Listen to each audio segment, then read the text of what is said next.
La chromatographie d'adsorption est une technique de séparation de composés basée sur la différence d'affinité existant entre ces composés, la phase mobile qui entraîne les composés et la phase stationnaire.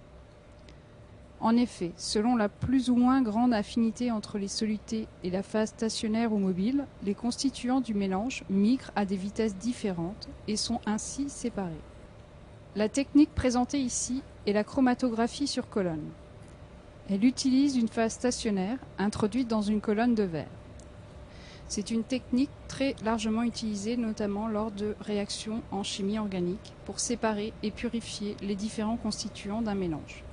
Elle fut découverte en 1906 par le botaniste russe Tsvet qui montra que l'on pouvait séparer des colorants végétaux en faisant passer leur solution dans l'éther de pétrole à travers une colonne remplie de carbonate de calcium. Au cours de cette séquence, nous verrons sur l'exemple d'un mélange de colorants extrait du sirop de menthe le principe de cette technique en utilisant comme phase stationnaire la silice, SiO2. Nous avons ici besoin de ces différents éléments.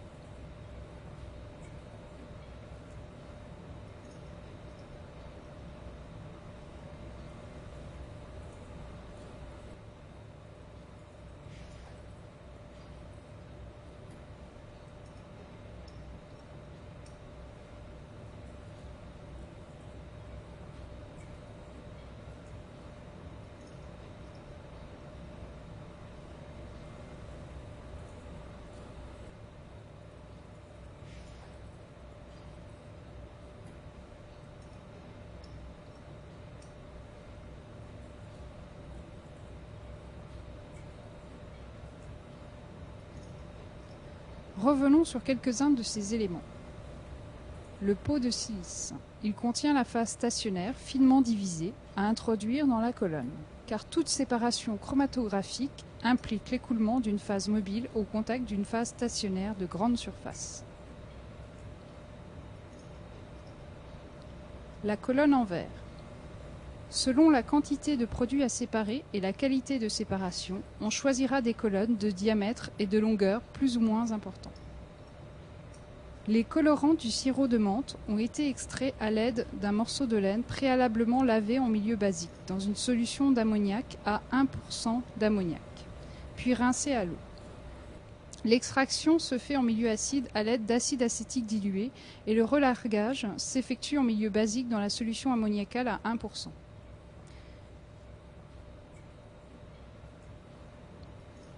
La réalisation d'une colonne impose de respecter certaines règles qui permettront une séparation efficace. On place tout d'abord un morceau de coton au fond de la colonne que l'on recouvre d'éluant afin d'éliminer l'air emprisonné dans le coton.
On rajoute un demi-centimètre de sable environ au-dessus du coton afin que la phase stationnaire ne puisse pas s'échapper de la colonne.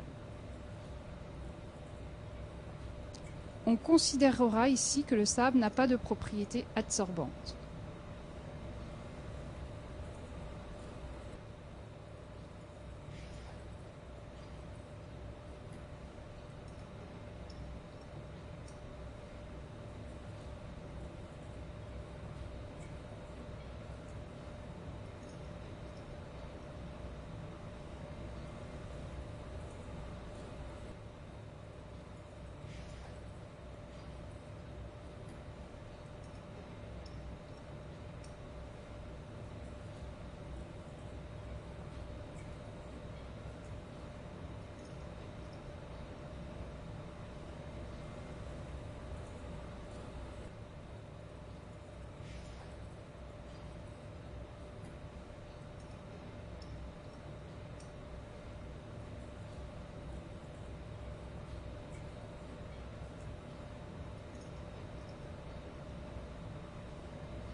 Enfin, on remplit la colonne avec la phase stationnaire en réalisant une suspension de silice dans le premier éluant qui est l'eau salée.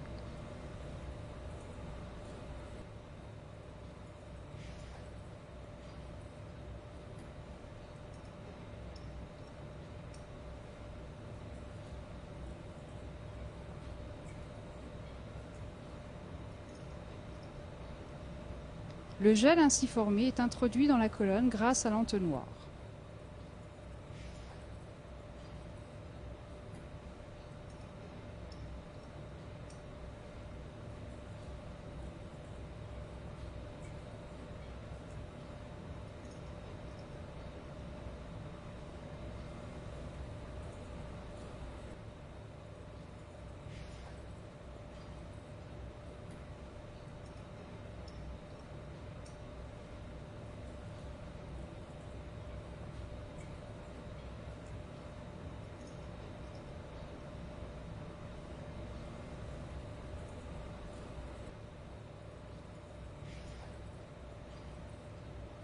On rince avec l'éluant et on le laisse s'écouler.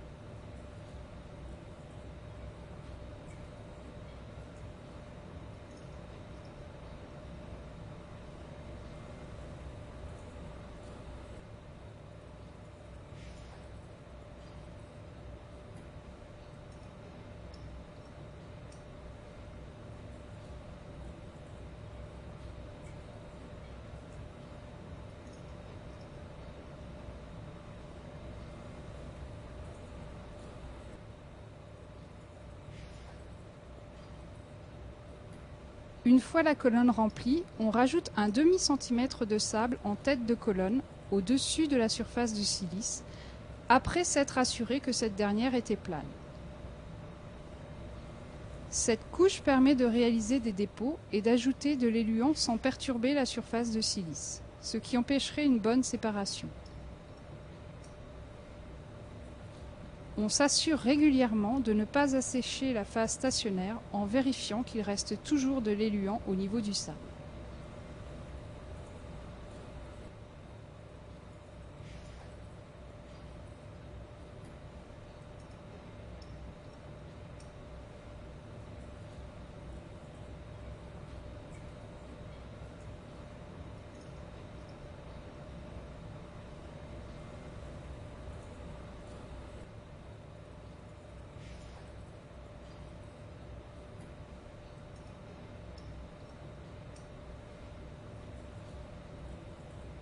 On amène le niveau d'éluant au niveau de la surface du sable.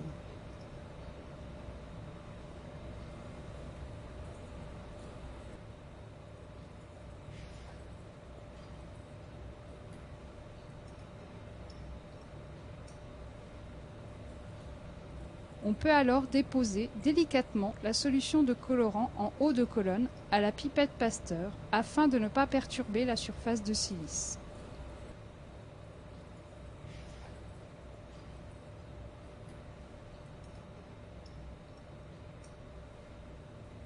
On ouvre le robinet pour que les colorants arrivent au niveau de la silice.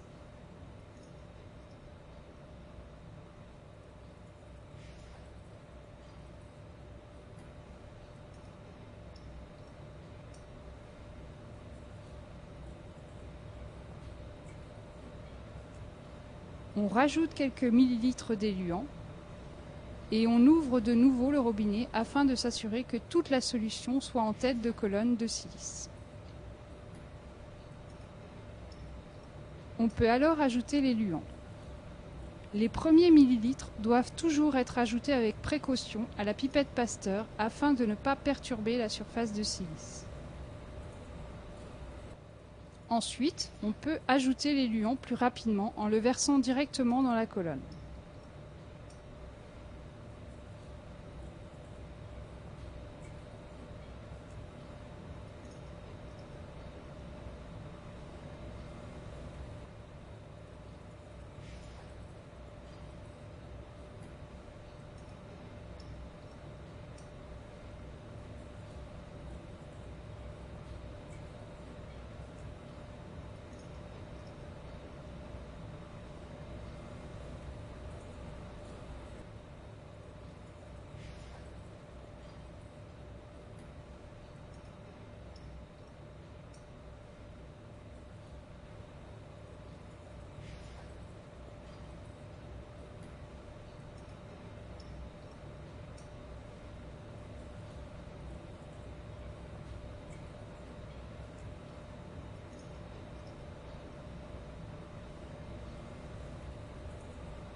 L'éluant utilisé ici dans un premier temps est l'eau salée. Il permet l'élution de la tartrazine, alors que le bleu patenté V reste fortement retenu par la silice.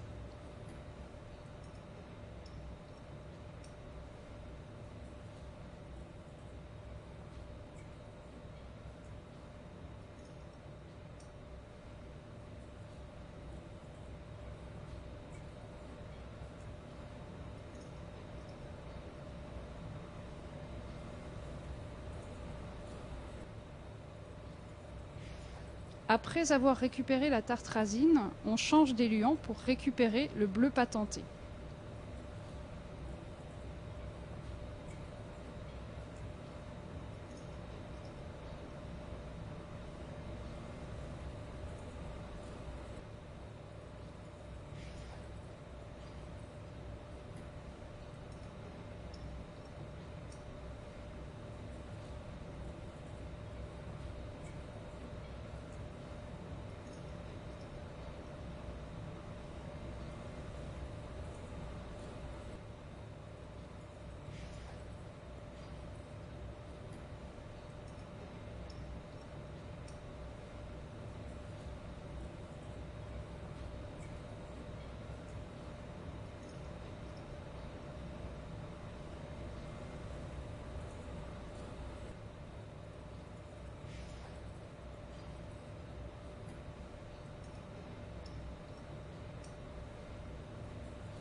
On utilise ici de l'éthanol.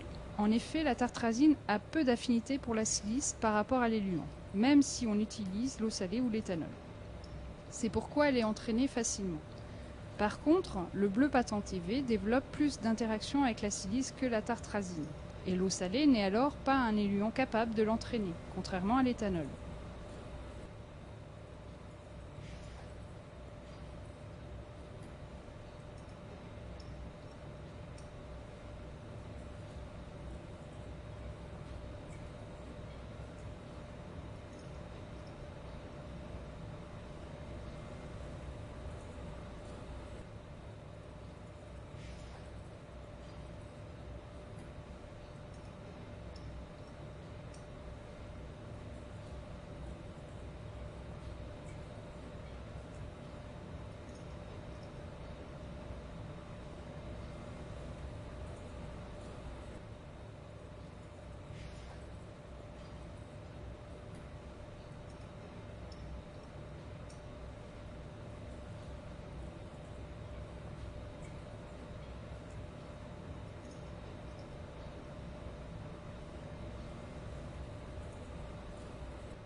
Le bleu patenté est entraîné par la phase mobile et il est récupéré dans un autre tube. Il est souvent utile de réaliser des chromatographies sur couche mince sur chaque tube pour vérifier où sont les composés à séparer dans le cas où ceux-ci ne sont pas colorés.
La technique de la chromatographie sur colonne permet la séparation des différents constituants d'un mélange, mais elle peut être utilisée couplée à un moyen de détection, comme par exemple une spectroscopie UV visible ou une spectrométrie de masse, et on obtient ainsi une chaîne complète, automatisable d'analyse.